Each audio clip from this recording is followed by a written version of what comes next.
Cuando me digas. Ya. Buenos días. Muchas gracias a todos por estar aquí. Soy Elisenda de la Torre, presidenta de Reumas, Lliga Reumatològica Catalana, y hoy estamos aquí para la segunda jornada sobre el dolor. Reumas es una entidad sin ánimo de lucro que hace más de 30 años que trabaja para mejorar, acompañar la calidad de vida de las personas que convivimos con enfermedades reumáticas y musculoesqueléticas. Nos referimos a enfermedades como la artrosis, la artritis, la espondilitis, el lupus, síndrome de fibromialgia, por poner algunos ejemplos, o aquellas que son minoritarias como el Ehlers-Danlos, CAPS, etcétera, etcétera. Y también trabajamos con las personas cuidadoras, como los padres y madres de niños y niñas que debutan con estas enfermedades ya de pequeñitos. Damos servicio a unas 1.100 personas asociadas con un pequeño equipo de profesionales, colaboradores y voluntarios. Y tenemos una visión a largo plazo, y es que la persona consiga convivir con la enfermedad alcanzando también su proyecto vital. Con esto queremos decir que la enfermedad entre en remisión o que esté muy bien controlada, que la persona consiga un bienestar psicológico estabilizado en el tiempo y que adquiera hábitos de vida saludables. Porque sabemos que para alcanzar estas metas se debe tratar a la persona desde todos los determinantes de salud, desde el laboral, el educativo, el social, el psicológico, y no solamente desde el ámbito sanitario, aunque este también es muy importante. No olvidemos que muchas de estas enfermedades reumáticas son crónicas, discapacitantes, muchas veces invisibles y nos provocan mucho dolor. En definitiva, prestamos un servicio de acompañamiento profesionalizado para desde que el momento del diagnóstico las personas sean capaces de asumir lo que les está pasando, lo que comporta convivir con su enfermedad, y vayan adquiriendo conocimiento, herramientas, técnicas para empoderarse y poder corresponsabilizarse de esta convivencia, siempre como complemento al ámbito sanitario. Sabemos que la adaptación a convivir con la enfermedad lleva a la persona a realizar cambios en su día a día y que poco a poco estos cambios hacen que también se cambie como persona. Esto al final provoca una transformación personal que hace que ya no sea la enfermedad reumática la que la acompaña, sino que esta enfermedad pasa a formar parte de la persona. En Reuma tenemos diferentes ámbitos de actuación para conseguir lo que estamos hablando, desde dar información, la atención psicológica, grupos de ayuda mutua, talleres como mindfulness, el yoga adaptado, nutrición, fisioterapia, hasta la atención en el ámbito social, con todo el tema de la discapacidad, de laboral, escolar, adaptaciones de la casa. Disponemos también de un plan de formación para las personas asociadas para saber más sobre su enfermedad y capacitarse, o jornadas como la que hacemos hoy, para aprender un poquito más entre todos. También colaboramos con otros organismos y entidades para visibilizar y ayudar a entender lo que nos está pasando, como en temas de innovación e investigación, y participamos en diferentes comisiones, grupos de trabajo y también hacemos incidencia política. Me gustaría muchísimo agradeceros a los que nos acompañáis a esta mesa redonda sobre el dolor que estéis hoy aquí con nosotros. La Asociación Internacional del Dolor ha revisado la definición del dolor en el año 2020 y actualmente ya lo define como una experiencia sensorial y emocional desagradable, asociada o similar a la asociada a una lesión tisular real o potencial. Y las patologías crónicas que ocasionan dolor crónico se dan mayoritariamente en enfermedades reumáticas, en fibromialgia con un 40%, la lumbalgia un 24% y la artrosis un 23%.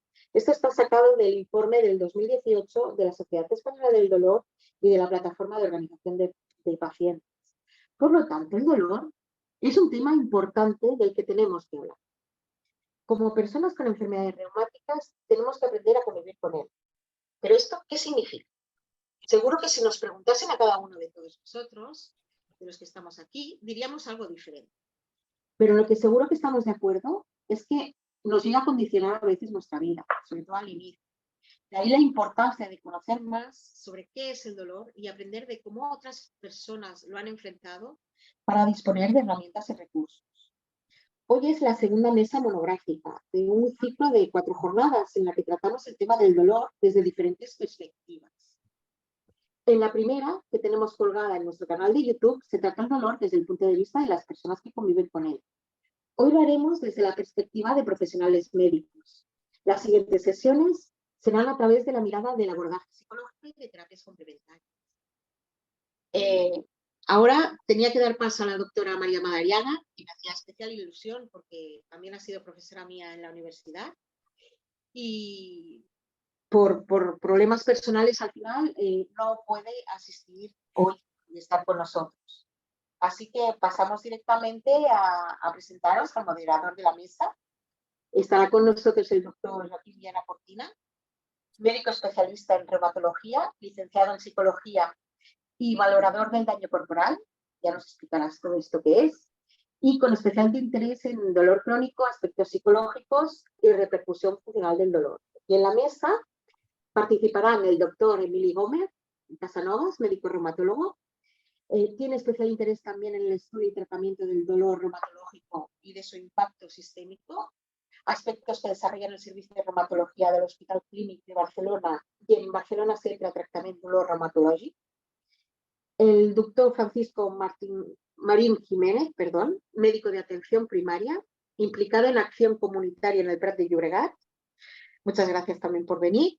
Y la doctora María Ángeles Illazábal, especialista en neurofisiología clínica y directora del Instituto Neurocognitivo INCIA de Barcelona, especialista en trastornos del sueño y tratamiento mediante la estimulación cerebral no invasiva para tratamiento de dolor crónico, depresión y enfermedades neurológicas.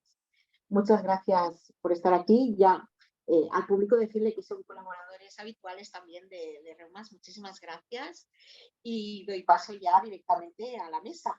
Muchas gracias. Cuando queráis. Pues gracias a ti, presidenta, y gracias a la Liga y a Reumas por ofrecernos esta posibilidad de hacer pedagogía, ¿no? En un tema tan complejo y tan multidimensional como es el dolor, que es cuando ahora explicabas las 4 jornadas, pensaba, digo, estaría bien algún día hacer una jornada con todos, que sería complicado porque hay muchos actores, ¿no? Desde enfermos hasta profesionales médicos como los que estamos aquí y psicólogos, psiquiatras y enfermería, sobre todo, que es un aspecto muy importante en la atención primaria y en la atención especializada también, ¿no? Pues oye, sin más dilaciones, os iré dando la palabra, explico un poco la forma de funcionar, 4 ideas básicas, no es para profesionales. Por tanto, lenguaje fácil, lenguaje comprensible y iremos interactuando. Es decir, hay unos bloques más o menos estancos, ya predeterminados, pero en función de las cuestiones que vayan saliendo, pues os iré preguntando o repreguntando. Si os parece bien, empezaríamos por una cuestión muy fácil, ¿no? Que la presidenta ya ha explicado, una definición formal. Pero yo os pediría que hicieseis cada uno de vosotros una definición formal desde el punto de vista etimológico o si queréis académico del dolor, y otra cosa es lo que os explican pacientes con dolor crónico, cómo explican ellos qué es su vivencia con el dolor crónico, ¿no? Yo os ponía en el guión una frase que me hace mucha gracia, que lo utilizan la gente joven: no me da la vida, ¿no? Y mucha gente con dolor crónico te explican que a la vida no les da, ¿no? Empezaríamos, si os parece, por el doctor Marín, continuaríamos, ya paso directamente, os vais doctor Illazábal y doctor Gómez, ¿ok? Doctor Marín, cuando usted desee. Muchas gracias ante todo por invitarme, muchas gracias Elisenda, muchas gracias a Reuma por contar con mi participación. La verdad es que yo soy bastante profano en la materia, quizás experto entre comillas en la atención a pacientes con quejas de dolor, con quejas álgicas, pero profano en este tipo de lides. Bueno, deciros, para mí la definición de dolor circunscribe, a la sensación incomodidad, a la limitación que te impide llevar a cabo muchas de las actividades que harías en la vida habitual, no sé, eso, básicamente al gran obstáculo que presentan determinadas personas que tienen cuando se despiertan la intención de llevar a cabo una serie de actividades para alegrar su vida, una serie de actividades que les llena personalmente, que les ilusiona en muchas ocasiones, que dan sentido a su vida, y esta molestia acaba condicionándola. No me quedaría solo con la sensación esa de molestia tal y como la entendemos fisiológicamente, sino con cualquier obstáculo que impida llevar a cabo esa actividad. Lo que nos dicen los pacientes, pues tampoco le dan, en general tampoco le dan le dan un concepto diferente al que utilizamos nosotros, ¿no? No he podido realizar esto, o no he podido hacer tal cosa porque no me podía mover de la cama, me he levantado, me dolía todo el cuerpo, no sé, en fin. El dolor como tal, para nosotros, sobre todo en atención primaria, tiene una importancia clave a la hora de hacer sobre todo prevención sobre las patologías, porque cualquier actividad que quieras llevar a cabo para prevenir otras patologías, como son las cardiovasculares, por ejemplo, que quizás son las que más tiempo nos toman, el dolor lo va a condicionar sobremanera el ejercicio físico, que es tan bueno y está demostrado que es tan saludable y tan válido para prevención de cualquier patología, pues el dolor la va a condicionar muchísimo. Y en ese sentido es un gran enemigo que creo que hemos abordado con analgésicos hasta la fecha, pero que cada vez tengo más claro que hay un componente psicológico importante detrás que lo condiciona muchísimo, y que pienso que deberíamos tenerlo muy en cuenta a la hora de abordarlo. Básicamente, lamento no haber utilizado alguna No. definición así, Y pero yo vaya, como la es la idea... primera no os he cortado, pero esta primera intervención era aquellos 2 pinceladas, 1 minuto cada uno. ¿Eh? Doctor, luego tendrás tiempo de explayarte y explicar más. Ok, Perfecto, gracias. adelante, Marian. Bueno, mira, yo voy a ser corta y breve porque Elisenda ya ha explicado lo que es el dolor, la sensación, ¿no? Física, sensorial y para mí muy importante emocional. Pero lo que se refería aquí de decirlo en 5 o 6 palabras, lo que a nosotros nos dicen en consulta, a mí lo que más me dicen los pacientes con dolor, yo siempre cuando entra un paciente le pregunto, ¿en qué le puedo ayudar? Siempre, es la primera pregunta, ¿no? De cualquier tipo de cosa que venga. Y pacientes que vienen con dolor ponen una cara especial y dicen, uff, espero que usted me pueda ayudar por fin. Es decir, esta es la frase del dolor, espero que usted me pueda ayudar por fin.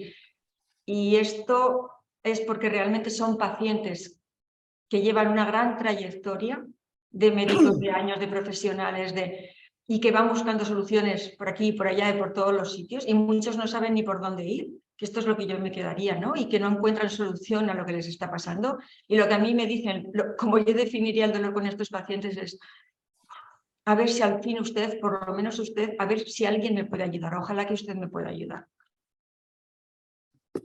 Doctor Gómez, cuando quieras. Bueno, pues mire, doctora, me ha pisado la idea. Bueno.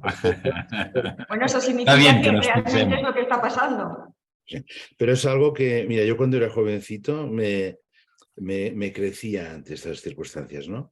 Y a medida que hemos ido poniendo años de experiencia, cada vez me he entristecido más, ¿no? El ver que pasan los años, pasan décadas y aún estamos en situación de retraso diagnóstico y todo lo que ello comporta, ¿no? De alteración pues más honda y profunda del sufrimiento, ¿no? Sobre todo del paciente y de su entorno, ¿no? Y de su mundo psicoafectivo y relacional, profesional, etcétera, etcétera, ¿no? Y esto la verdad es que me entristece, porque es cierto que a nivel de dolor pues cada vez vamos conociendo más, a nivel de la fisiopatología, de cómo encarar, por tanto, estos pacientes, pero algún problema tenemos que aún estamos viviendo estas circunstancias y luego lo podemos hablar. Y una frase que sí que tenía preparada, porque eso hace pocos días, y era un paciente que me dijo, mire, mejor no vivir. Y me miró a los ojos y me dijo, ¿en serio? Ahí lo dejamos. Yo creo que, no sé si sois conscientes, pero entre los 4 habéis hecho una definición preciosa de dolor. Es decir, es una percepción o sensación desagradable que interfiere con la vida que les hace desagradable vivir y que les cuesta enormemente encontrar ayuda. Yo creo que esto sería el resumen de esta primera intervención, ¿no?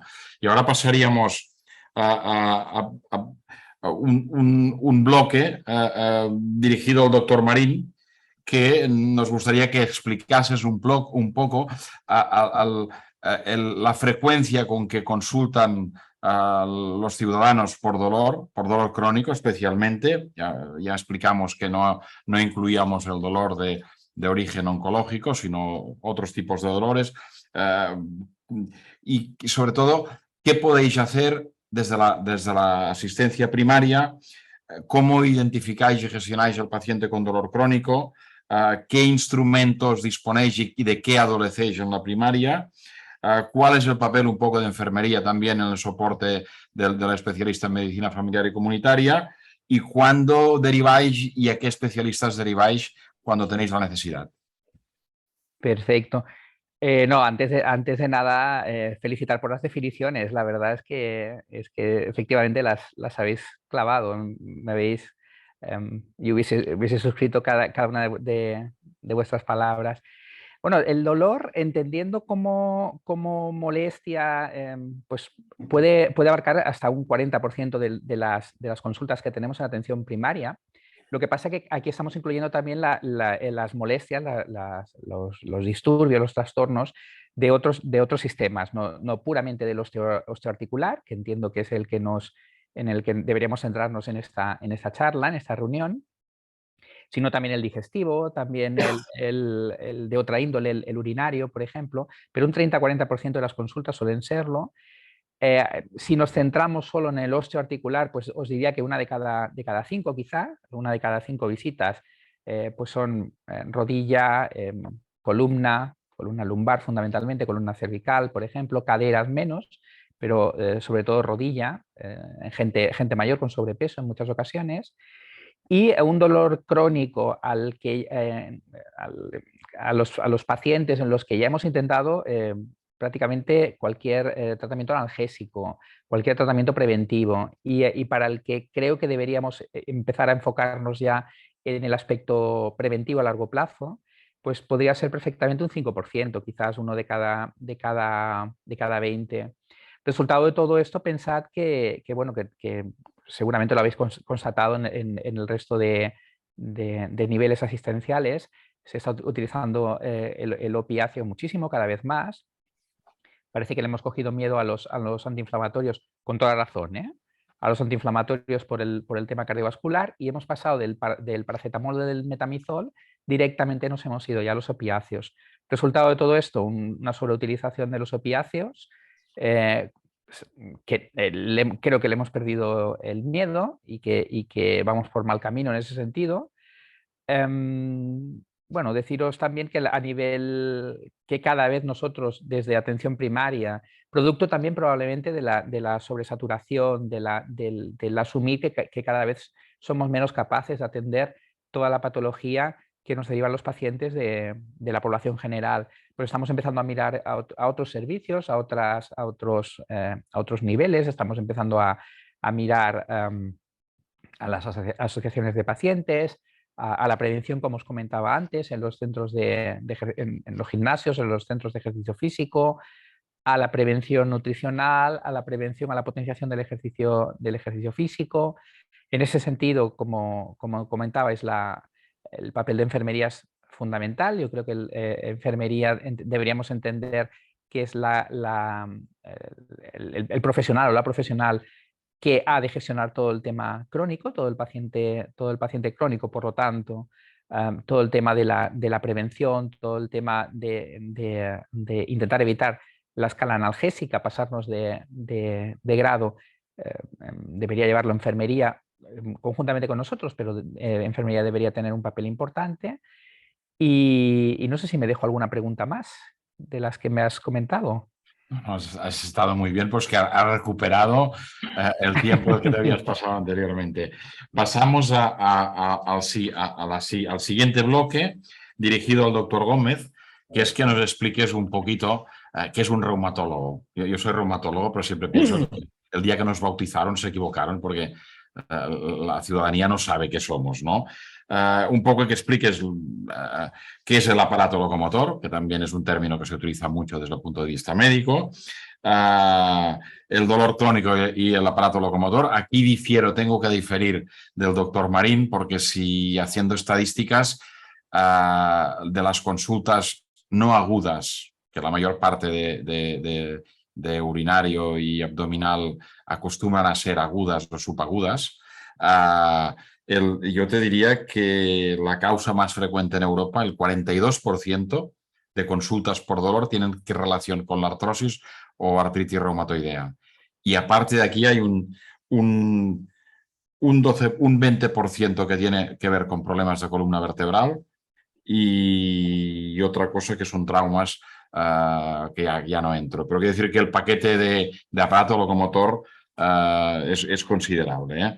Bueno, doctor Gómez, esto, ¿no? Los recursos que utiliza un reumatólogo, qué es y nuestra posicionamiento ante el dolor. Muy bien, pues el aparato locomotor o musculoesquelético o osteoarticular, que tiene distintos nombres, de ahí ya empezamos con el lío de exactamente qué es todo esto. No es nada más que las enfermedades o el estudio y proyección y de tratamiento de lo que puede influir o atender a lo que son las estructuras óseas, o sea, sostén, que sería pues las estructuras óseas, articulares, ligamentosas, etcétera, de sostén del cuerpo humano y de dar cobijo ¿no? A que dar cobijo pues, al sistema cardiovascular, digestivo, neurológico, etcétera, etcétera. Y lo que le da movimiento, ¿no? Que son los músculos, tendones y ayudado evidentemente por el sistema nervioso central y periférico y otras estructuras que permiten el mantenimiento como el sistema digestivo, cardiovascular, etcétera. Esto es el estudio fundamental del reumatólogo, pero que comparte con toda una serie de amigos y colegas, ¿no? Como pueden ser dermatólogos, neurólogos, traumatólogos, etcétera, etcétera.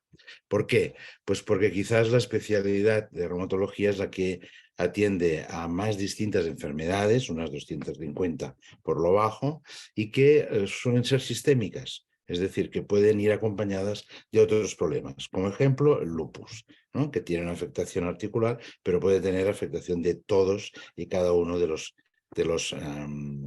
aparatos que conforman el ser humano. De ahí la complejidad y de ahí lo divertido de la especialidad. Yo creo que los reumatólogos pues, nos metemos en ello yo creo que por dos motivos. Uno, porque es difícil y tocas todas las teclas, ¿no? Y aquí te puedes sentir un poco Miguel Ángel o Leonardo, de la medicina, el aspecto romántico, ¿no? Del internista, del médico de familia, del médico generalista, del general practitioner, tal, ¿no? Pero compartimos esto. Y en mi caso particular, y creo que lo comparto con muchos compañeros, el dolor. El poder atender al dolor. Porque yo recuerdo cuando no era reumatólogo, pero que era generalista, que nos llamaban entonces médico general, que el causa de consulta más importante era el dolor. Y vi claramente que de esto había que saber. Y de la mayor parte de consulta de dolor era por aparato locomotor. De ahí, pues, la ilusión de formarte en esto y realmente de intentar entender al máximo posible esta circunstancia. ¿Qué hacemos los reumatólogos? ¿O por qué somos tan, previamente, permitidme, tan poco conocidos? Pues mira, porque el Sistema Nacional de Salud, que empezó con el franquismo, y me corregirás, Kim, si no es acertado del todo, no habían reumatólogos. Estoy hablando de los años 50, que es cuando empezaron. Pero sí que habían traumatólogos y entonces la función sobre el aparato osteoarticular pues lo llevan básicamente traumatólogos. Aún en la actualidad yo creo que hay personas que no diferencian bien, así como diferencian un cardiólogo de un cirujano cardíaco, no diferencian bien entre lo que es un traumatólogo que se tiene que dedicar a las ortesis y los traumas, ¿no? De los clínicos de este aparato que somos los reumatólogos, ¿no? Pero bueno, si bien es cierto que el número de reumatólogos en la actualidad, creo que en Cataluña, no puedo hablar de otras cifras, creo que estamos alrededor de 180, 190 reumatólogos. Yo recuerdo cuando en Girona había un solo reumatólogo para toda la provincia. Estoy hablando de hace 2 o 3 décadas, ¿no? Y trabajaba como un loco, pero solo había uno, ¿eh? En la actualidad esto ha ido cambiando, tenemos reumatólogos en los hospitales, en los centros de atención primaria y la cosa ya cambia. ¿Cuál es la instrumentación que utiliza básicamente, siguiendo un poco las preguntas de Kim? ¿Qué utilizamos? Pues mira, fundamentalmente la anamnesis, la historia clínica. Me voy a repetir en ello, ¿eh? Pero y la historia clínica, como decía Marañón, necesitamos una silla muy cómoda y no levantarte de la silla hasta que no sepas lo que tienes el paciente. Y a partir de ahí, una sala de exploración confortable, calentita, poder ser, espaciosa, para poder explorar al paciente de arriba abajo, desnudito, con su batita, tal y cual, pero que podamos movernos y explorar. Con esto, decía Rotés, que tenemos Rotés Querol, maestro de maestro en reumatología, a nivel del Estado español, Cataluña, Estado español, Sudamérica, etcétera, etcétera, y Europa, decía que con esto teníamos el 90% de diagnósticos. ¿Qué nos falta a partir de ahí? Las exploraciones complementarias, ¿no? Si tenemos orientamos un paciente con un dolor radicular o con un déficit radicular, aparte de solicitar exploraciones complementarias o la evaluación de un neurólogo, una electrocardiografía, lo que haga falta, ¿de acuerdo? Pero básicamente el diagnóstico lo tenemos con la historia clínica, anamnesis, que se llama, ¿no? Y la exploración física. Punto. Quizás en estos momentos podríamos añadir la exploración con ecografía, porque es un instrumento que ya hemos incorporado mucho y nos permite completar como exploración complementaria de manera inmediata el diagnóstico y a veces dirigir ya el tratamiento. Pero básicamente el esquema es exploración, historia clínica, exploración. Y decía Rotés que el otro 10% no se diagnosticaba, porque finalmente si empiezas solo a pedir exploraciones analíticas, resonancias, etc., llegas a un estado confusional bastante importante, ¿no? Del cual puede ser difícil salir. Esta es la idea o la impresión o lo que creemos los clínicos que tenemos que hacer con nuestros pacientes con afecciones reumáticas y estar muy pendientes de ellos, pero insisto y me repito, porque creo que es lo más importante que puedo aportar, que es que tenemos que escuchar, oír, ver, estar con nuestros pacientes con una visión retiniana y de 360 grados y a partir de ahí diagnosticar y empezar ya a tratar. Un comentario que luego se me va a ir, y en medicina de familia yo creo que tenéis un papel importantísimo, porque lo que no se diagnostica y no se actúa rápidamente tiene un alto riesgo de convertirse en dolor crónico musculoesquelético. Perfecto. También has cumplido con el tiempo de sobras y decir, ya puestos a permitirme que haga matices.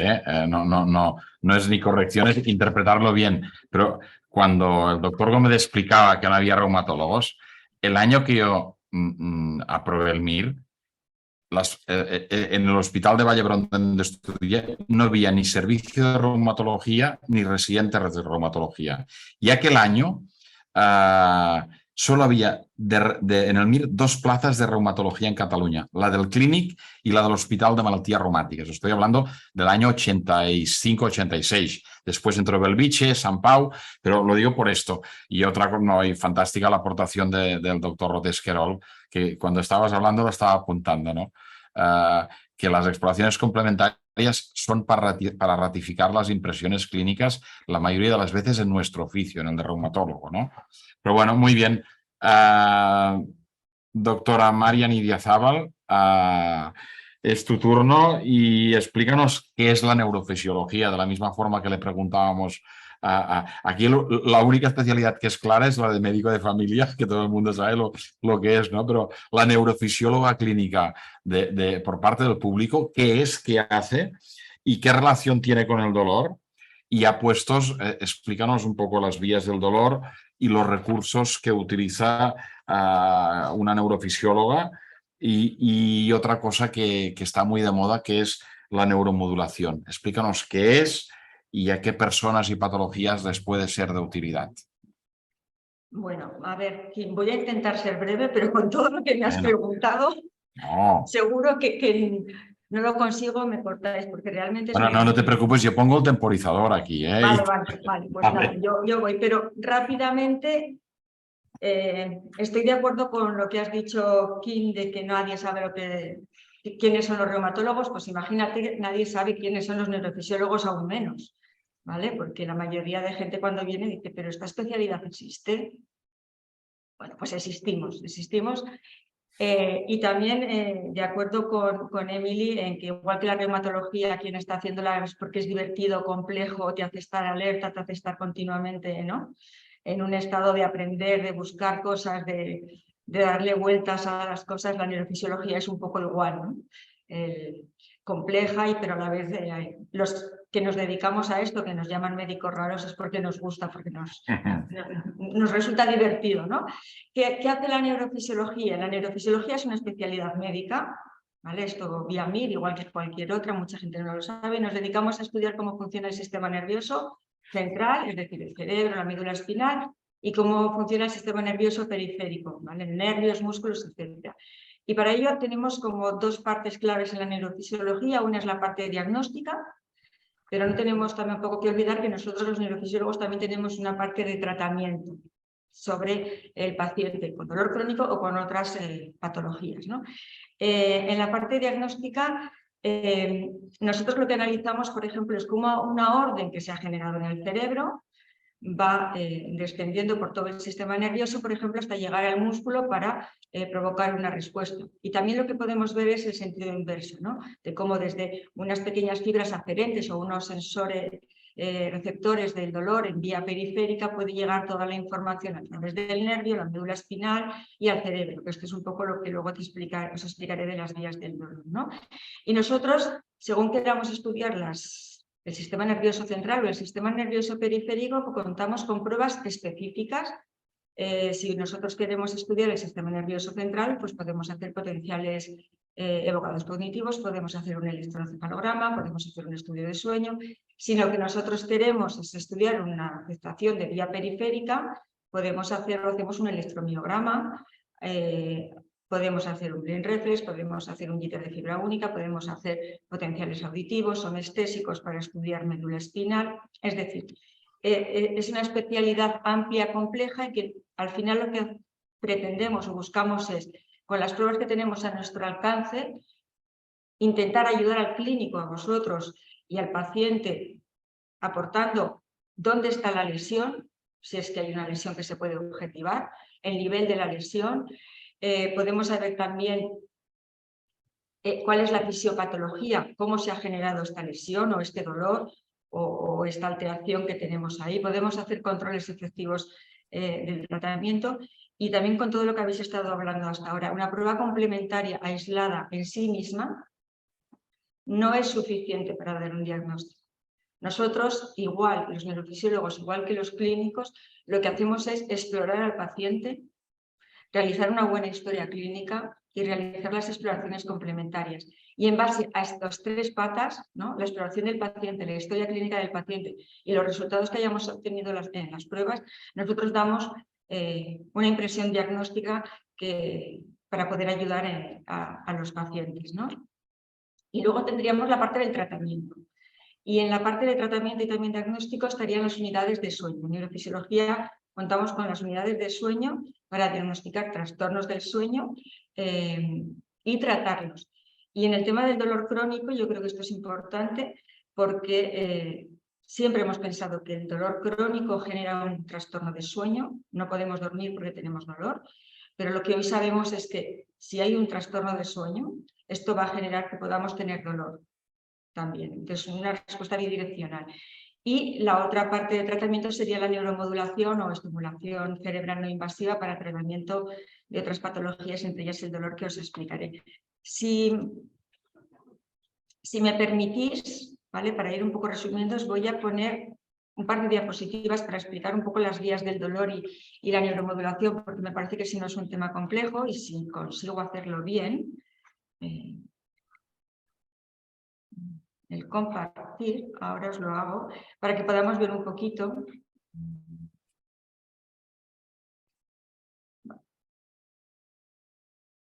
¿Se ve? Perfecto. ¿Sí? Vale. Bueno, si veis en el recuadro a mano izquierda, no me voy a poner a explicar todo porque es muy complejo, pero un poco lo que quería señalar es que abajo, es que no sé cómo marcarlo para que veáis el nivel, en la figura abajo, a nivel donde ponen los receptores periféricos, esta sería como la vía del dolor y la vía motora. Al final, lo que se trata de saber es que a nivel periférico, en las terminaciones nerviosas que tenemos en la piel, en el periósteo, en los dientes, ¿vale? Existen unos receptores que cualquier estímulo puede generar un dolor, que puede ser mecánico, químico, térmico, y de ahí pasa toda la información a través del nervio periférico para llegar a la médula espinal. De la médula espinal a través la médula espinal al cordón, y a través de todo lo que es los cordones posteriores de la médula espinal llega al tálamo y al cerebro a diferentes áreas, que esto también lo explicaremos, no se queda solamente en un área.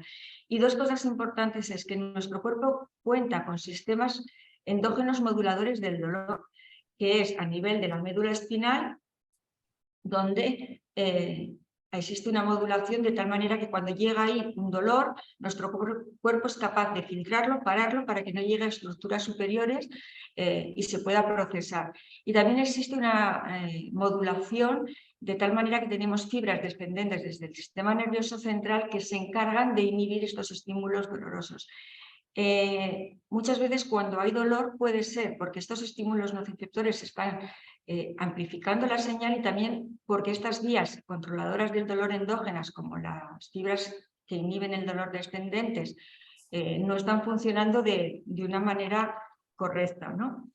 Y lo del sueño que he comentado antes, un poco en esta gráfica quiero que lo veáis, ¿no? Es que siempre se ha pensado que un paciente que tiene dolor genera que no duerma bien, y esto genera que produzca también cansancio, fatiga, alteración del estado de ánimo, este componente emocional que tiene tan fuerte.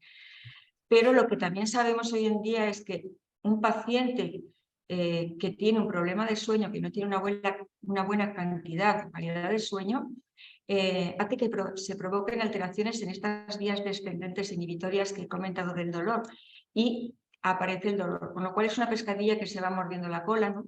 Y es un círculo difícil de cerrar, pero es muy importante en estos pacientes con dolor evaluar el sueño, porque mejorando la cantidad y la calidad vamos a mejorar el dolor, y también en cuanto a prevención, ¿no? De que un paciente con un dolor agudo, si también el sueño lo tenemos controlado, y como decía el doctor Emilia antes, cuanto antes empecemos a abordar todos los factores de un dolor, pues evitaremos que esto se cronifique y que vaya más allá y los pacientes lleguen a la situación en la que estamos, ¿no? Y por ser también rápida, dentro de las alternativas que tenemos nosotros como neurofisiólogos, aparte del diagnóstico y del tratamiento convencional, que más o menos todo el mundo sabe, ¿no? También nosotros contamos con la estimulación cerebral no invasiva. La estimulación cerebral no invasiva es un tratamiento de primera elección en determinados pacientes con dolor o con otras patologías, ¿no? Tenemos dos técnicas que se usan habitualmente dependiendo de cada paciente y de cada patología y del momento que vayamos a tratar. Tenemos la estimulación magnética transcraneal y la estimulación eléctrica. Las dos se hacen de manera diferente, pero el principio básico de las dos es la misma. Son dos técnicas que son seguras, no son invasivas, no tienen efectos secundarios, son indoloras y tienen un efecto neuromodulador. Nos hemos dicho antes que existió una neuromodulación interna del dolor, ¿no? Endógena, pero nosotros también podemos neuromodular la actividad cerebral, estas áreas que están implicadas en el dolor, y hacer que se potencie la plasticidad neuronal. Es decir, sería como que el cerebro, como el sistema nervioso desde dentro, fuera el propio que estuviera recuperando o rehabilitando estos circuitos neuronales que están afectados en el dolor o en cualquier otra patología. La neuromodulación en sí misma produce cambios, pero también nos ayuda a mejorar otros efectos de tratamientos que se pueden hacer de forma colateral, ¿no? A la vez. Lo que os he enseñado antes es lo que hace, pero aquí veis un poquito en la práctica clínica cómo se ve. La imagen de de la izquierda, donde la veo yo, es la máquina de estimulación magnética transcraneal. Se pone una bobina sobre el área cerebral que nosotros queremos tratar, que cada paciente puede ser diferente dependiendo de la patología o de las condiciones del paciente, sin dolor, dura unos 30-45 minutos. Y la parte de la derecha, donde veis un gorro con unos electrodos, es la estimulación eléctrica transcraneal. Y ambas técnicas, por mecanismos diferentes, van a pretender de una forma paralela modular la actividad cerebral y disminuir el dolor y disminuir una cosa muy importante en los pacientes con dolor que ha comentado Elisenda al principio, es el componente emocional del dolor. Nosotros sabemos que cuando procesamos el dolor no solamente se procesa a nivel sensorial, sino también tiene una dimensión emocional y una dimensión cognitiva importante.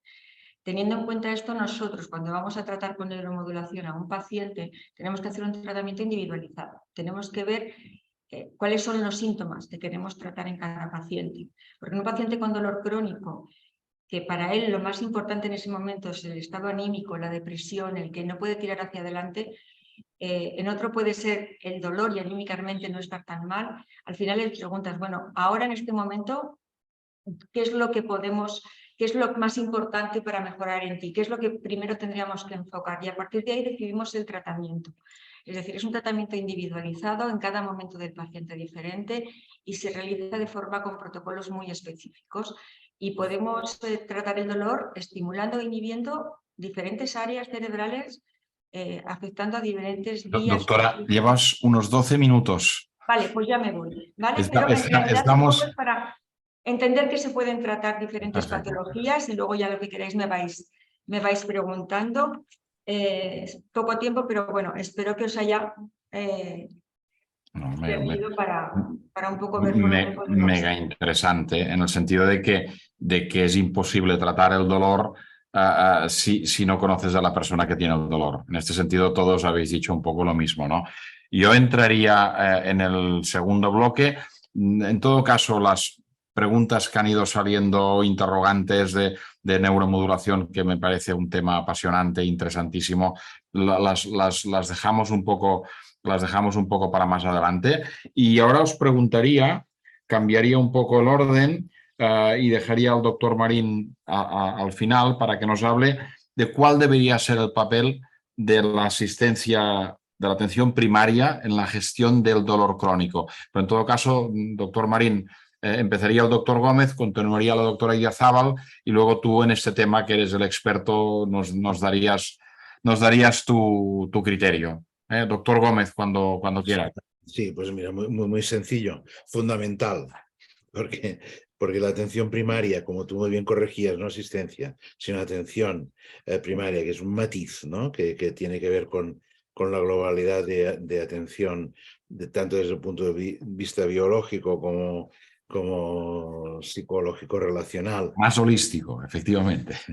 Holístico, por descontado. Si no, no vale la pena el ejercicio médico, a mi entender, ¿eh? Porque entonces es como estar en un campo de batalla que vas resolviendo cosas tan inadecuadas, ¿no?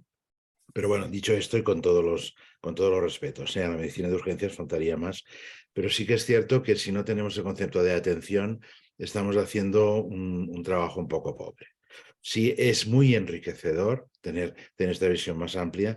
Y en atención primaria, y yo que he trabajado en atención primaria y durante unos años, entiendo que es fundamental para que no progresen, para que no veamos pacientes cronificados, con dolor cronificado, con cosas que se podían haber resuelto de manera muy simple, sin grandes exploraciones, solo y repito, con una mínima historia clínica, pero bien hecha, y una exploración, puede resolver, entiendo yo, el 90% de problemas que puedes tener en una consulta, tanto reumatológica como en atención primaria.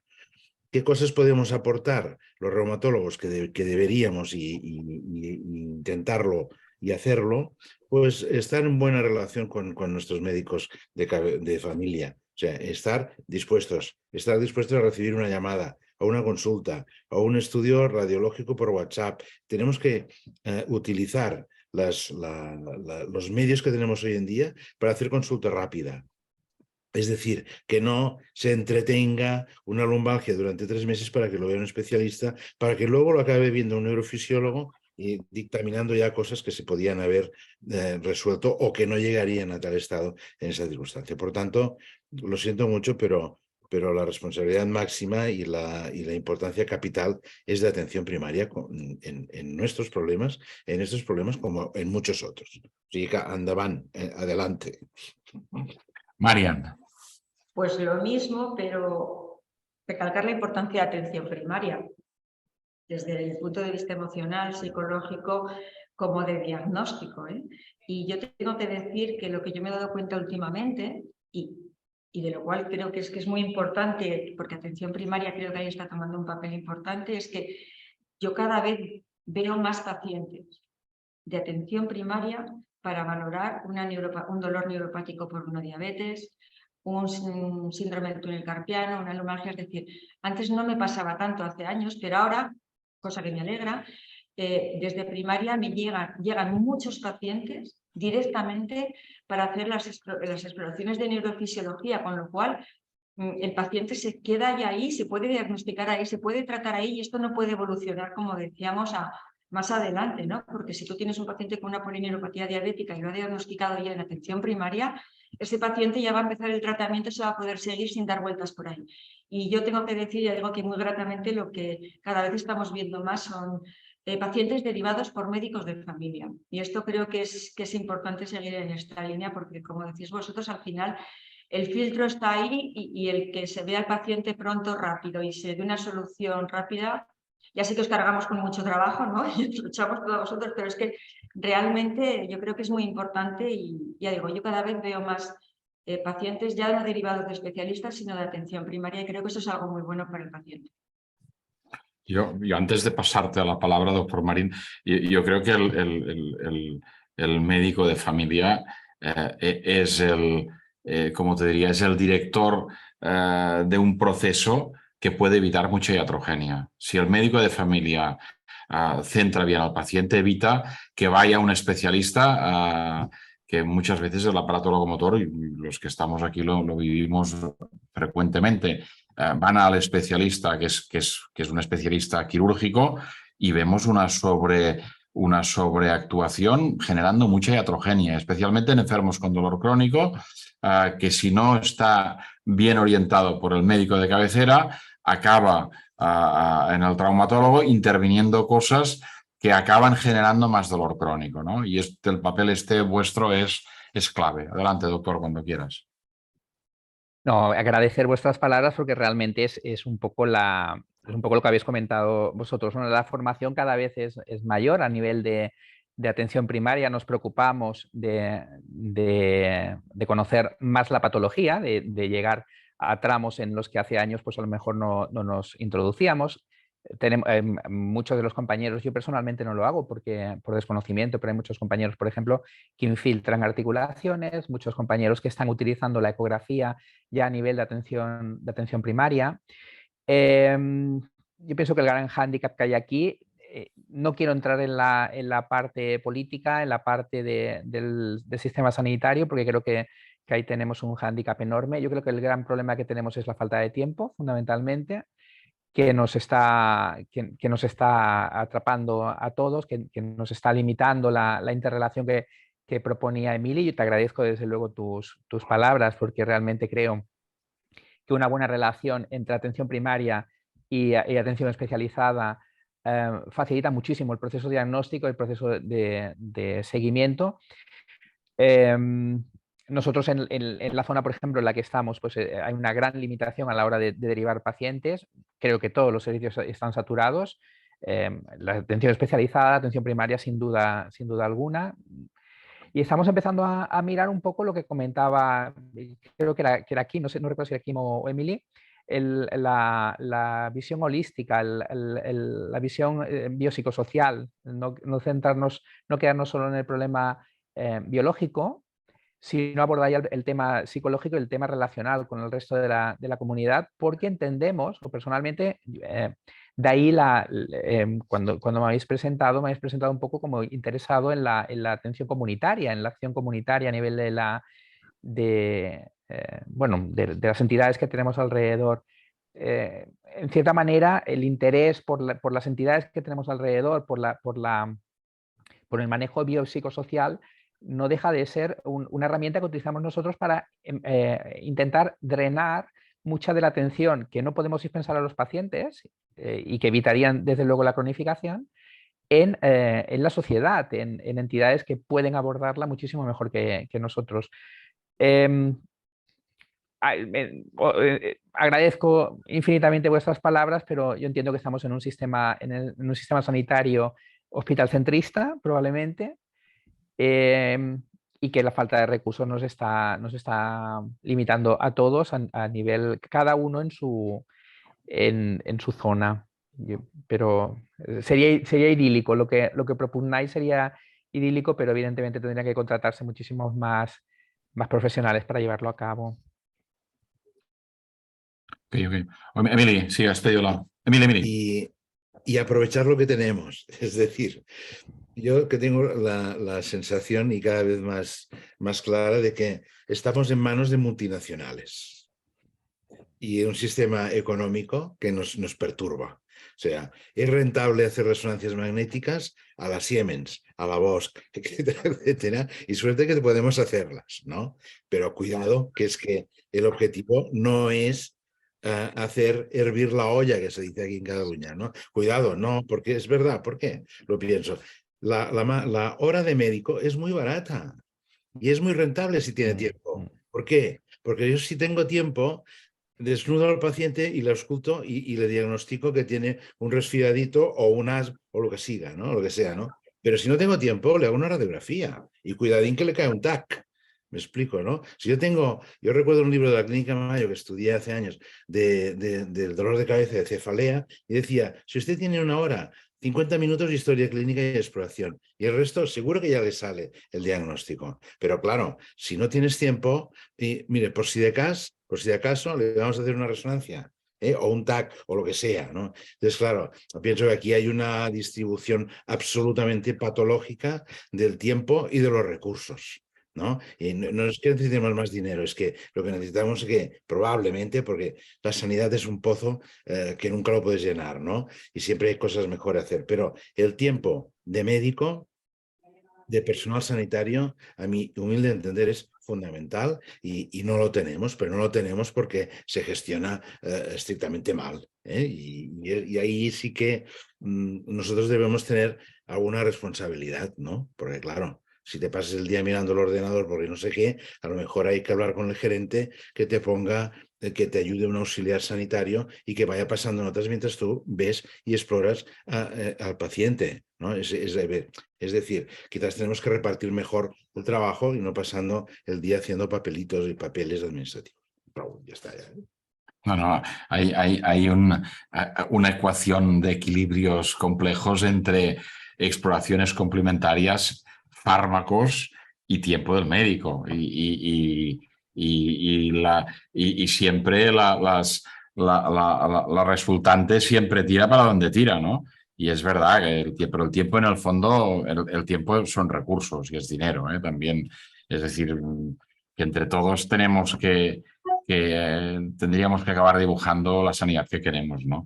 El siguiente tema, el doctor Marín ya lo ha abordado, ¿no? El abordaje es el abordaje psicológico del paciente con dolor crónico, ¿no? Y no sé, si queréis, doctora Idiazábal, doctor Marín y doctor Gómez, hacer unas, por este orden, voy cambiando el orden, hacer una pincelada del abordaje psicológico o psicosocial, ¿no? Me remito a la primera definición de dolor que hacías, doctor Marín. Es una interferencia con la vida, el dolor crónico, ¿no? Es decir, no sé. Doctor, ¿quién empieza? Doctora Idiazábal, me parece que sí. Yo brevemente y creo que resumiría todo lo que es el abordaje psicológico, ¿no? El acompañamiento del paciente. Es escuchar, ¿no? Siempre lo digo, lo primero que tenemos que hacer es escuchar, tratar el dolor en la medida de lo posible, ¿no? Y acompañar, ¿no? Yo creo que esto es el global, ¿no? Y también lo ha dicho Elisenda al principio y nosotros lo vemos también. A veces nosotros con neuromodulación, por ejemplo, no conseguimos quitar el dolor. nada.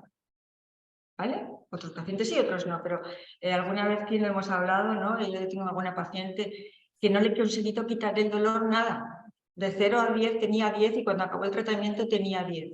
Pero esta paciente para mí había sido un fracaso. Le dije, siento no haberte podido ayudar. Y me dijo algo muy interesante. Me dijo, me has ayudado muchísimo con el tratamiento. Pero si tenías un 10 de dolor y te vas con un 10 de dolor, yo no te he ayudado. Me dijo, sí, porque yo he cambiado y he aprendido a gestionar mi dolor.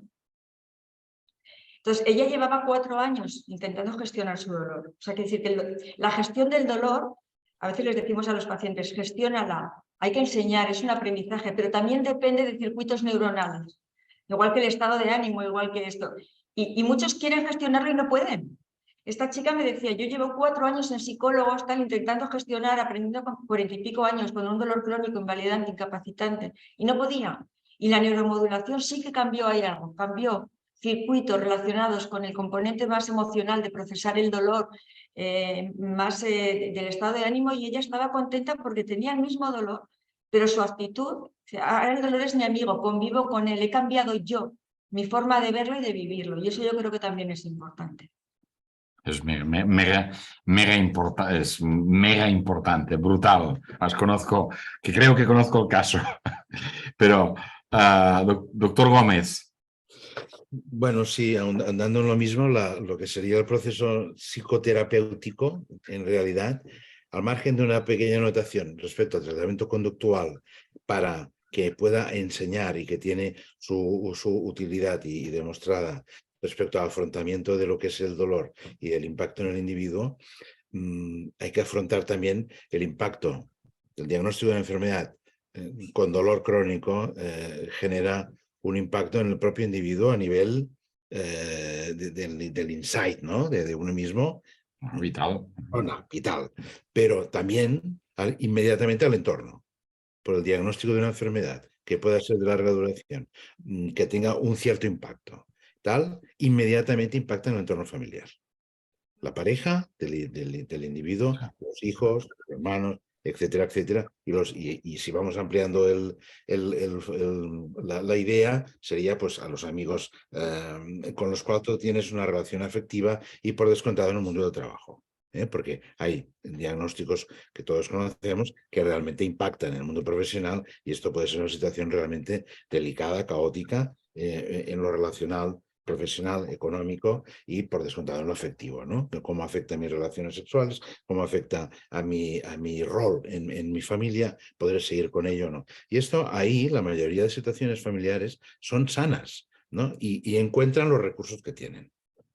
Pero es cierto que a veces estos recursos que tienen, es como cuando vas a la caja de herramientas y no encuentras el tornavís aquel, ¿no? Que utilizas, y lo tienes, ¿no? A veces necesitas la ayuda de un psicoterapeuta en este sentido relacional que te ayude a encontrar los recursos que tú tienes y que tu entorno tiene, ¿no? Ahí entiendo que es el abordaje realmente biopsicosocial que todo el mundo habla, pero que pocos creo que podemos ejecutar de manera adecuada por motivos múltiples, ¿no? Pero que este es el abordaje relacional, a mi entender. Entender que el individuo que tiene una lumbociatalgia que realmente le condiciona la vida laboral, etcétera, etcétera, vive en un entorno. Y eso tienes que tenerlo presente en todo momento porque incide en tu actitud terapéutica y en la evolución del mismo. Bueno, brutal.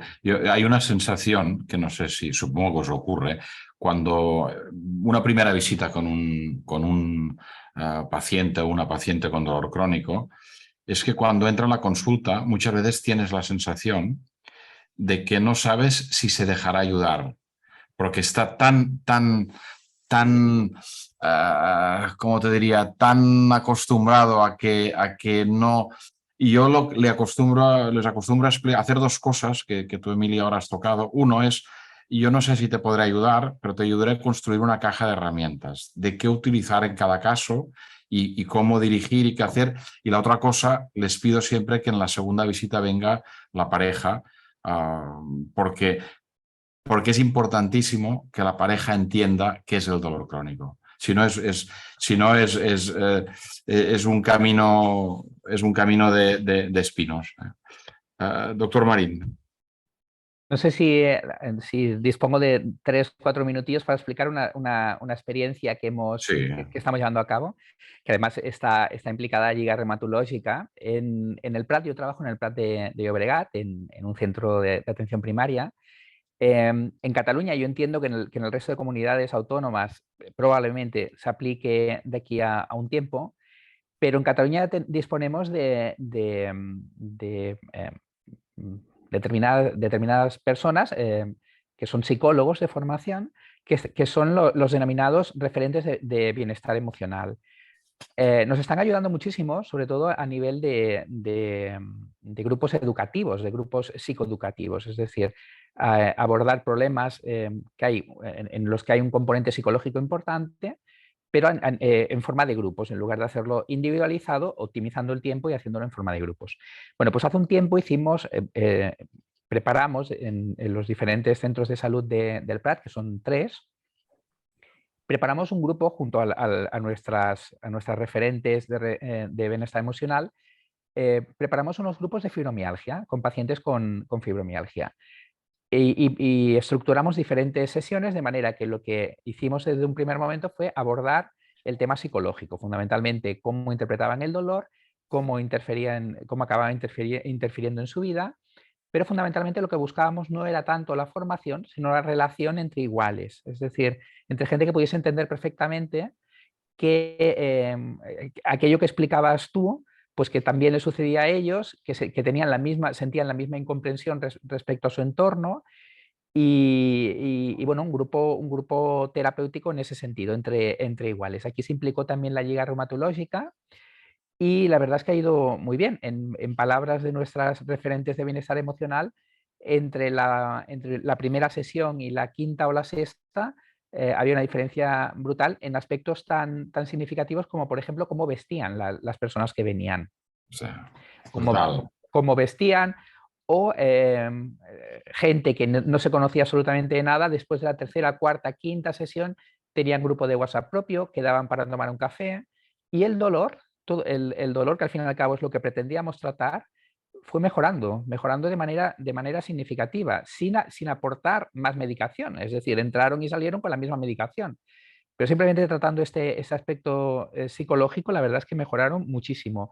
Mejoró mucho la autoestima, evidentemente vestirse, arreglarse, tiene mucho que ver con tu estado anímico, con tu autoestima, con tu estado de...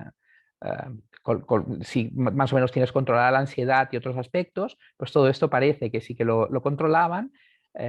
Al final adoptaron con las referentes de bienestar emocional, las acogieron, son chicas jóvenes en realidad, y las acogieron muy bien. O sea, en fin, se formó un grupo muy, muy bonito sin tratar en ningún momento ni con medicamentos ni con ningún tipo de técnica terapéutica. Bueno, técnica terapéutica que no sea la psicoterapia propiamente, el charlar entre ellos. Y la verdad es que es un aspecto que a nosotros nos ha proporcionado mucha satisfacción y que pretendemos potenciar. Y quería compartirlo con vosotros porque realmente es el ejemplo de que este abordaje biopsicosocial probablemente por aquí, si no todo el futuro de la sanidad pública, probablemente gran parte del futuro vaya por aquí. Mira, interesante y muy bonito. ¿Has acabado, doctor? ¿Has acabado? Sí, quería compartirlo con interesante, vosotros. ¿no? Hay un término que es muy holístico, que es vivir los conflictos en soledad. Es decir, el mero hecho de que el conflicto lo puedas compartir atenúa el conflicto. Estoy seguro. Ahora me he perdido. ¿Dónde estábamos? ¿A quién le tocaba? Habéis hablado, todos los 3 habéis hablado del mismo tema. Pasaríamos al siguiente apartado. Estas preguntas están hechas con intención y luego al final os diré cuál es la intención.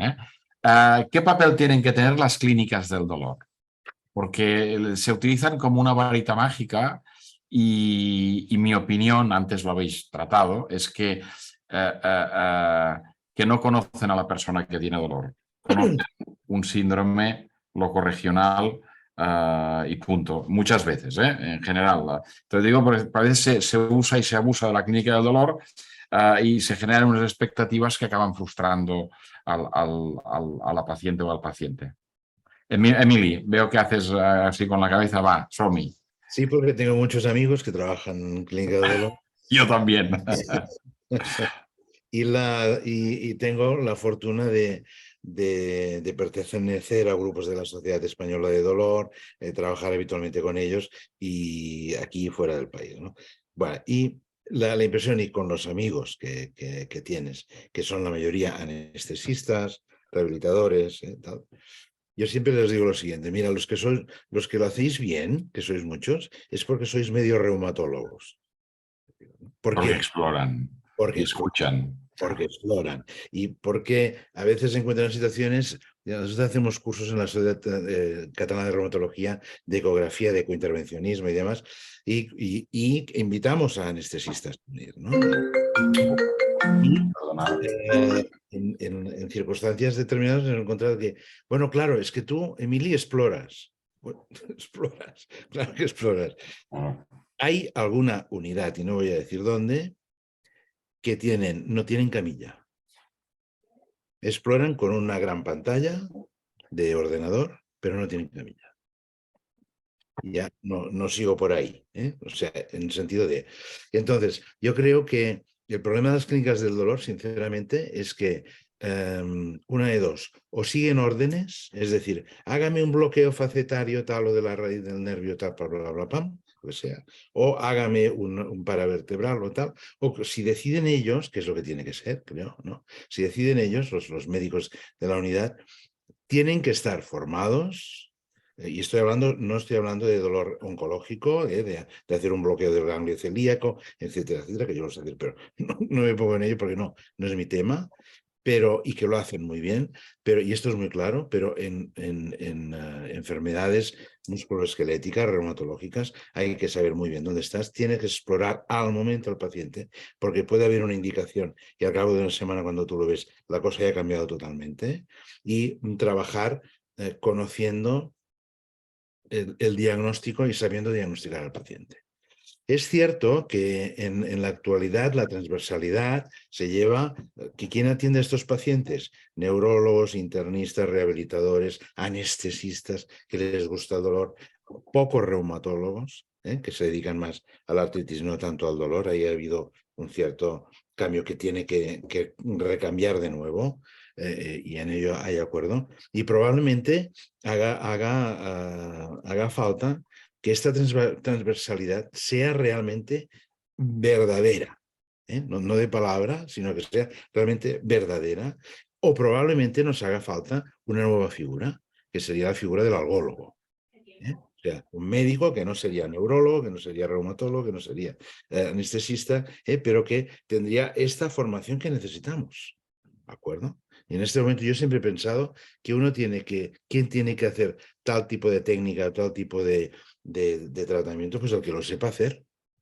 A mí, si un internista sabe tratar una capsulitis retráctil, oiga, para adelante. A mí, si un médico de familia sabe poner una aguja en la articulación y tal, yo le enseño, porque estoy encantado. O sea, el conocimiento es universal, pero sí que es cierto que necesitamos buenos diagnósticos y, por tanto, la única manera de tener buenos tratamientos. En las clínicas del dolor, creo que ahí tenemos que hacer algún tipo de modificación, porque sí que necesitamos lugares de gran experiencia y excelencia, pero en estos momentos yo creo que se están llenando de cosas, de muchísimo trabajo, y que no hay diagnósticos adecuados. Y por tanto no hay tratamientos adecuados. Es una crítica constructiva, dentro del cariño y del mucho cariño que tengo a mis amigos de clínicas de dolor. Oye, la idea fantástica, la compro. Lo único, si pudiese hacer una matización, no le pongamos algólogo, porque estarán un siglo para saber lo que es la población entre el reumatólogo, el algólogo, y cuidado. Pero el especialista en dolor, especialista integral en dolor estaría bien. Doctora. ¿Qué Bueno, opinas de las clínicas del dolor? de las clínicas del dolor, lo que acaba de decir Emily, es decir, yo sí que creo que son necesarias, Por supuesto. muy necesarias. Creo que están sobresaturadas, que quizás debe haber más unidades del dolor, ¿vale? Porque no llegan a todo. Pero sí que creo que quizás debería haber un enfoque más multidisciplinar. Más clínico, además. Es decir, para mí la unidad del dolor es imprescindible, juega un papel muy importante en valorar y tratar a estos pacientes, pero quizás debería ser de una forma más global. Es decir, yo veo muchos pacientes que me han hecho una infiltración, ¿no? Pero también tenía una polineuropatía diabética que tiene dolor de otras cosas y ahí la infiltración solo no funciona. Y luego el paciente con dolor crónico, el abordaje psicológico, todo lo que hemos estado hablando, es decir, el ver al paciente de una forma más global, yo creo que esto es lo que falta en las unidades del dolor, es decir, que sean más multidisciplinares, que haya más especialistas de diferente índole y que el paciente no vaya solo un día y se le haga el bloqueo, sino que paralelamente pues esté el reumatólogo, el internista, me da igual, el médico que sepa el dolor, X como se llame, para poder visitarlo, no solamente hacer el bloqueo, y también el especialista para atender la parte emocional y psicológica, porque si yo a un paciente le hago un bloqueo, pero lo estoy acompañando emocional, psicológicamente, ¿no? Que sería casi como una terapia de grupo que decíamos, ¿no? De pacientes con fibromialgia, ese bloqueo va a funcionar mejor. Seguro. Este bloqueo va a funcionar mejor que si hago el bloqueo, lo mando a casa y nadie le pregunta cómo estás, ni nadie lo ve, ni nadie, o no se hace un control de la medicación o un control de otros factores que puede hacer otro médico diferente, ¿no? Entonces yo creo que hay el abordaje multidisciplinar y creo que hay pocas porque están sobresaturadas. Yo creo que es imprescindible tratar el dolor, ¿no? Pero de una manera más, quizás el concepto debería ser diferente. Perdona, pero también se sobresaturan, ¿sabes por qué? Porque como si no hay un diagnóstico adecuado, se empiezan a hacer no una infiltración, 20. Van haciendo, exacto. ¿De acuerdo? Entonces, esto es una pérdida de tiempo y de dinero y de sufrimiento del paciente tremendo. Si nosotros vemos, yo veo muchos pacientes de la unidad del dolor que vienen para hacer un electromiograma después de haber hecho no sé cuántos bloqueos, no sé cuántas, y que nada funcionaba. Y resulta que ese paciente, además, mira, esta mañana he visto uno, le habían hecho bloqueos, le habían hecho infiltraciones, le habían hecho de todo, y el señor seguía con sus dolores. Pero es que lo que tenía era una polineuropatía diabética. No había hecho falta hacerle ninguna infiltración ni ningún tratamiento invasivo, porque lógicamente no iba a responder, porque el origen del dolor era otro. Pero Entonces, fíjate que si siempre vienen al diagnóstico después de hacer todos los tratamientos del dolor, incluso en cirugía, que luego hablaremos, es decir, los operan, pero resulta que no mejoran porque resulta que el diagnóstico era otro. Entonces, también esto es importante, ¿no? Pero fíjate que siempre volvemos, si me permites, a lo mismo, ¿eh? Si tenemos un buen diagnóstico, tenemos un buen enfoque terapéutico y a partir de ahí, de una manera global y Y se sistémica. optimizan recursos, porque todos estamos hablando de que hay pocos recursos, pero si haces un buen diagnóstico, optimizas y ahorras muchos recursos posteriores. Eso es vital, económicos y sobre todo para el paciente, para que las otras áreas no estén sobrecargadas, porque ha habido un filtro antes donde se ha parado y donde se están solucionando los problemas, ¿no? Para el paciente y para el sistema. Para los dos, para el paciente y para el sistema, ¿no? Doctor Marín, ya empiezas con este tema y continúas con el siguiente de los riesgos de la cirugía en el paciente con dolor crónico. Es decir, continúas, habla de las clínicas del dolor y ya porque tienen, en el fondo, el planteamiento es lo mismo, ¿eh? Es decir, el problema puede ser explicar las dos cosas y luego continuamos. Lo digo porque vamos agotando el tiempo, se nos está haciendo corto esto, ¿eh? Pero bueno, volveremos. Doctor Marín, cuando quieras. No, poco aportar con respecto a lo que comentaba ahora mismo María Ángeles. Yo creo que un buen diagnóstico, no solo un buen diagnóstico, bueno, un buen diagnóstico parte evidentemente de disponer del tiempo suficiente. Y luego lo que yo he hecho en falta personalmente, por ejemplo, en el Prat, donde nuestro centro de referencia es Belviche, que parece como un ente, no sé en qué dimensión queda, pero es una intercomunicación con la especializada muchísimo más fluida, muchísimo más accesible, de manera que se decidan entre los dos, entre ellos y nosotros, qué pacientes han de llegar a la especializada y qué pacientes no. Y luego el conocimiento del servicio se basa fundamentalmente, pues eso, en sentarnos en la misma mesa, comentar qué se atiende, qué no se atiende. Yo creo que es un problema en muchas ocasiones de accesibilidad y creo que por lo menos en nuestra zona estamos yendo justo en el camino contrario. Los servicios de especializada que se están empezando a saturar de la misma manera que lo estamos nosotros en la atención primaria, pues están empezando a poner sus limitaciones, sin consensuar en muchas ocasiones sus limitaciones. No me derives a un paciente si no es con estas características, con estas otras y no sé qué. Total, nos encontramos una criba cuando lo más sencillo probablemente es sentarnos, conocernos mutuamente, saber qué podemos esperar cada uno del otro servicio y a partir de ahí gestar una relación muchísimo más productiva y que acabe revirtiendo sobre una mejor atención sobre el paciente. Y en el caso de la cirugía, pues un poco lo que comentaba la doctora Idiazábal, probablemente en casos muy seleccionados la cirugía pues probablemente vaya bien. En casos que han venido de diferentes sitios donde no haya un diagnóstico claro, pues a lo mejor eran cirugías innecesarias, sufrimiento innecesario para el paciente, utilización de recursos que no eran necesarios. Yo creo que cuando falta tiempo, las prisas, todos adoptamos prisas y las prisas son malas consejeras siempre. Sí, y ahí apuntar quizás en la cirugía que todos conocemos el síndrome de cirugía fallida de espalda, ¿no? De columna lumbar, ¿no? Que es un auténtico desastre, pero desastre en todos los sentidos, ¿no? Y es un paciente que se ha intervenido de lo que sea, que se le han puesto láminas, hierros, laminectomías, etcétera, etcétera, pero que no hacían falta. ¿Pero por qué no hacían falta? Porque no había un diagnóstico adecuado, ¿no? Y es el paciente que opera el neurocirujano, traumatólogo, etcétera, y sale de la intervención con el mismo dolor.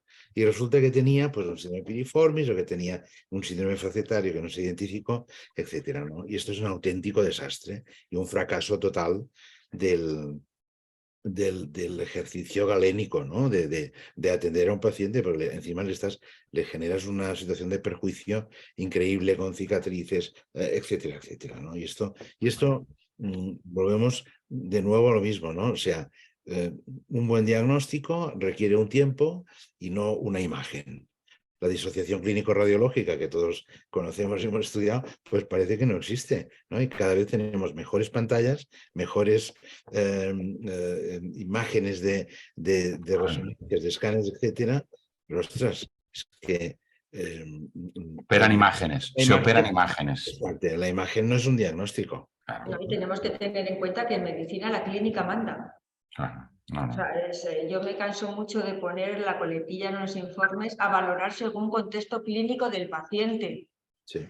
A valorar según contexto clínico del paciente.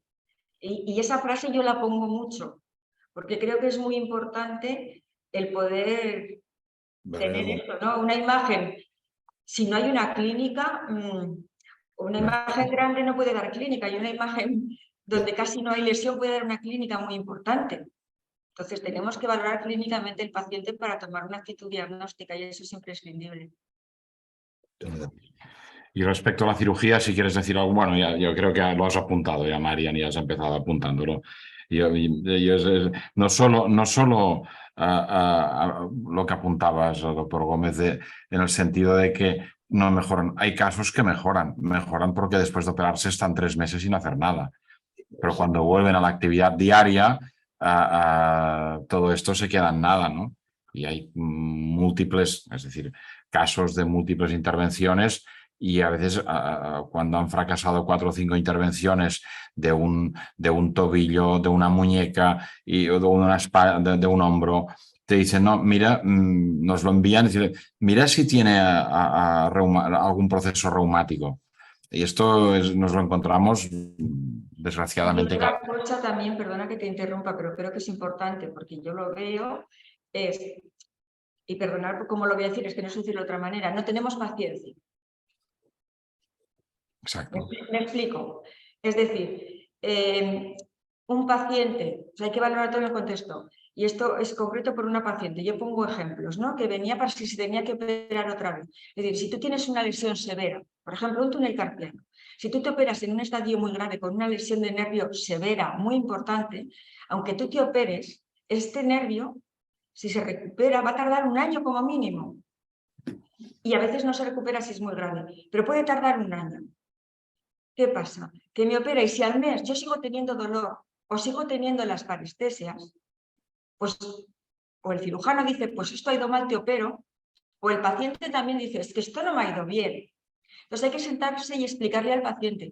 Yo vi la semana pasada una chica que venía a por el tercer electromiograma, ¿vale? La mandaba con finalidad de que alguien le dijera al trauma y a ella y a quien fuera, ¿no? Que se tenía que operar. Y la paciente con mucha angustia, porque a ver, hace 6 meses que yo me he operado, sigo con dolor y sigo con la mano dormida y estoy igual. Esto está peor, tendré fibrosis, me tendré que operar. Entonces tú ves y valoras, no, tenías un nervio destrozado. Mínimo es un año, no hay que hacer nada. Hay que esperar a darle tiempo al cuerpo, ¿no? A que poco a poco vaya recuperándose y pasados los meses esto va a pasar. Y yo creo que esto es importante porque vemos muchas reintervenciones rápidas. No, y has puesto... Reintervenciones rápidas por no entender cuál es la fisiología o la evolución normal de los procesos y darles el tiempo suficiente para que se recuperen antes de reintervenir. No, y en este caso, has puesto un ejemplo que es el paradigma. Nunca, es decir, acostumbra a ser secundario. Una inflamación en la sinovial de la muñeca te produce como consecuencia una sintomatología de compresión del túnel carpiano. Lo operan y resulta que es una enfermedad inflamatoria y al cabo de un tiempo se repite y al cabo de un tiempo está en el otro lado y al cabo de un tiempo, es decir, es uno de los ejemplos de este exceso de intervenir problemas sin tener un diagnóstico clínico global. Yo creo que estamos al límite del tiempo prácticamente. Nos quedaba un apartado que lo dejaremos porque es un tema complejo, que es cómo valorar la discapacidad en pacientes con dolor crónico, que es un tema que a mí me encanta, me apasiona y en parte me dedico a ello. Pero esto lo dejaremos porque estaríamos hablando mucho rato y hay mucho tema y emplazamos a la presidenta para que nos monte otra jornada, otro año, otro mes o cuando tú consideres. Y para acabar sí que os preguntaría una frase que está muy de moda, que la apliquéis al dolor crónico. Y esto acabará la doctora Idiazábal, empezará el doctor Marín, continuará el doctor Gómez y es la frase de que nuestro pensamiento crea nuestra realidad. ¿Qué os sugiere? Bueno, un poco lo que hemos comentado a lo largo de la reunión, ¿no? de la mesa, cuando hemos hablado del enfoque biopsicosocial, evidentemente los días, eso lo podemos experimentar cualquiera de nosotros, los días que estamos más chof, más desanimados, más tristes, más contrariados, pues estás más pendiente de tu cuerpo y te acaba doliendo más o notas, no tienes la capacidad para obviar esa molestia que a lo mejor en otro momento pues ni le das importancia. Sin duda, 100% de acuerdo. Emili. Totalmente. Se me ocurría que no solo el pensamiento, sino el lenguaje condiciona, ¿no? Nos condiciona nuestro comportamiento. Y dejadme una frase que salió en la prensa hace 2 o 3 semanas y me gustó muchísimo, que es de Boris Cyrulnik, otro y acuñador de la resiliencia, psiquiatra tan majo, pero a mí me encanta leerlo y demás, y decía, resiliencia, 2 puntos, el dolor es inevitable, con todas las comillas, el sufrimiento es opcional. Qué buena. El dolor es inevitable, el sufrimiento es opcional. Boris. Brutal. Mira, más Marian, la frase que al principio te la he pisado yo a ti y era esta, ¿no? Es decir, dolor vamos a tener, ¿vale? Pero no en dolor crónico, en todas las áreas de nuestra vida. El dolor forma parte de la vida, pero luego tú tienes que tener la capacidad de que afecte o no a otras áreas de tu vida que están bien, ¿no? Y sufrir lo menos posible, porque eso sí que es una opción Y es lo que decía también Elisenda al principio, es decir, la enfermedad te domina a ti o tú dominas a la enfermedad. ¿Vale? Bueno, yo antes de acabar, en este sentido, pensaba en Marian, en la frase de que tu pensamiento crea realidad, pero es que incluso va más allá, que tu cerebro muchas veces se cree lo que tu imaginación No, por supuesto. Si yo creo, piensa, ¿no? de hecho, Y lo cree como cierto, ¿no? Desviar la atención es básica. Es básica. La gente que tiene dolor hay que desviarle la atención del dolor, tiene que hacer otras cosas, ¿no? Tiene que relacionarse, tiene que arreglarse, tiene que vestir, tiene que, ¿no? Y todo lo decimos ahora desde el punto de vista médico, psicológico, ¿no? Pero a mí siempre me han dicho, cuando uno está bien no hace falta arreglarse. Cuando uno está mal es cuando hay que echar toda la carne en el asador, ¿no? Para ponerse lo mejor posible, precisamente es para quitar el foco de atención al dolor al final, para no estar siempre pensando en el dolor, ¿no? Y esto también es algo que es muy importante. Yo, antes de acabar, hay gente que se ha conectado en directo y hay una serie de preguntas que os traslado y si te parece, Presidenta, después de contestar esas preguntas, daremos por cerrado el tema. Aquí hay un tema, la primera pregunta que nos hace Isaac es ¿qué porcentaje de las inflamaciones pueden estar relacionadas con la microcirculación y cómo se abordan las microinflamaciones? La contesto yo, si os parece, Mili. En la patogenia, es decir, en la causa de las enfermedades, cada vez tenemos más claro que siempre hay un problema de la microvascularización. Es decir, muchos de los problemas que nos ocurren tienen que ver con que se producen fenómenos de microvasculitis. Quiere decir que el oxígeno deja de llegar bien a una serie de territorios. Y un poco lo que hacemos cuando tratamos la inflamación es también tratar la inflamación de estos vasos pequeños, que son los que llevan oxígeno a cada articulación, a cada órgano y a cada sistema. ¿Vale? Esta la contesto yo. La siguiente, Lourdes. Como paciente me gustaría saber quién valora que te visite el neurofisiólogo. Marian, adjudicada. Cualquier médico. Es decir, como he comentado antes, desde atención temprana cada vez vemos más, pero cualquier médico que te explore, valore clínicamente al paciente y en el contexto clínico del paciente, de todo lo que está pasando, se piden las pruebas de neurofisiología. Cualquier prueba médica son pruebas complementarias. Es decir, son pruebas que se valoran en relación a la historia clínica. Y no me cansaré de decirlo porque muchos pacientes dicen, no, si yo me tengo que hacer un electromiograma, ¿pacientes?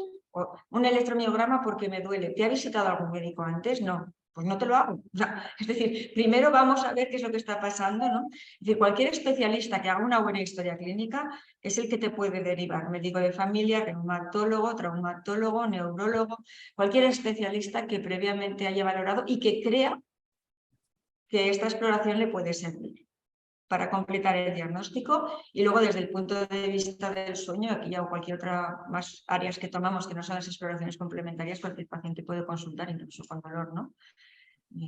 Ok. Doctor Marín, nos preguntan cuándo y cómo se puede extender esta experiencia del PRAT en los grupos de fibromialgia. No, cuando simplemente han de pedir visita con su médico de referencia. O sea, la pregunta es, ¿cómo acceder a este recurso? No, es cómo puede generalizarse o extenderse a otras zonas. Bueno, nosotros hemos utilizado la figura de los referentes de bienestar emocional porque realmente nos están ayudando en ese sentido. Pero, no sé, si queréis, pues mantenemos alguna reunión, os explicamos un poco nuestra experiencia y es simplemente las ganas de hacerlo. Lo del tiempo ya sabemos que es algo carencial y que es complicado. No existe. El tiempo no existe. El tiempo no existe, lamentablemente. Es virtual. Y al doctor Gómez, para la última pregunta, ¿cómo puede ayudar la ecografía en temas de dolor crónico? ¿Para qué puede servir? Mira, bueno, vamos a resumirlo porque ya sabéis que soy un... Está hecha con mala intención esta. No, ya, pero esto es debido a que como que hemos trabajado siempre a veces muy oscuras respecto al tejido blando, pues la radiología es ya de hace muchísimos años, ¿no? Y los reumatólogos nos hemos formado con la exploración más simple que sería la radiología. Pero claro, poder ver tejidos blandos, tendones, músculos, si hay líquido o no, si hay actividad inflamatoria de la microcirculación con Doppler y tal, solo apretando un botoncito y ¡pam!, ponerlo ahí en el paciente, pues realmente yo creo que es imprescindible ya. Nosotros trabajamos y colaboramos con médicos de Belviche, de unidades de dolor, de Belviche, Mayoral, Domingo, etcétera, en Vicente Ferrer, en India. En India se hacen procedimientos intraarticulares de todo tipo con aguja guiada por ecografía.